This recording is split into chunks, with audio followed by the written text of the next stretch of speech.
देव खापरेश्वराच्या पुनर्प्रतिष्ठापनाचा कार्यक्रम कालपासून सुरू झाला. सर्वप्रथम हांगसरले आयोजक सगळ्या परवरकाराच्या मनापासून अभिनंदन करता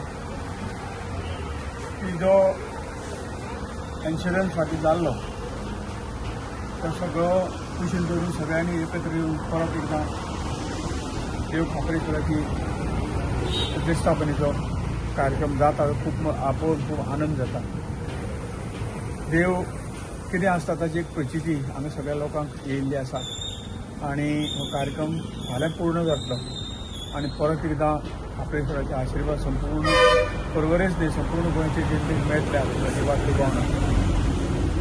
फाटल्या घटने कडेन आमी कांय पळोवपाची गरज ना, परंतु तांणी आपली ताकद दाखोवन परत आपली प्रतिष्ठापना हांगा सगळ्यांच्या म्हणजे खास करून आनंद बाब असोलकर, कार्तिक बाब, इतर सगळे त्यांचे टीव्हीचे कार्यकर्ते आणि सगळ्यांकडल्यान हे करून घेतले.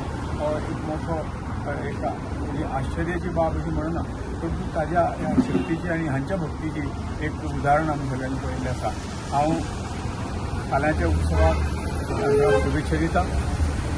देव खापरेश्वरा ताजे कडेन मागणें करता की परवरकाराचें आनी संपूर्ण गोंयच्या लोकांचें कल्याण करपाक ताणें आशिर्वाद असोच आशिर्वाद दिवचो आनी सगळ्यांचें बरें करचें. देव वेताळाक नमस्कार करून तशेंच सांगपाचें म्हटल्यार की काल पासून ब्राह्मण विधी चालू आहा स्थापनेची पुनर्स्थापनेची आनी 21 तारखेक स्थापना म्हणजे फाल्यां आसा.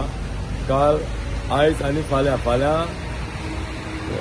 पुनर्स्थापना जो हे आहा तो फाल्यां महाप्रसाद आरती तीर्थ प्रसाद सगळे जातले. सगळे गोंयभर देशभर जगभर जे खापरेश्वर प्रेमी आहा, खापरेश्वर भक्त आहा, खापरेश्वराक मानपी जे लोक आहा भक्त आहा तांकां सगळ्यांक फाल्यां जी आमची स्थापना जातली ते स्थापनेक तांकां सगळ्यांक आमंत्रण करता, निमंत्रण करता. देव बरें करूं. जय खापरेश्वर.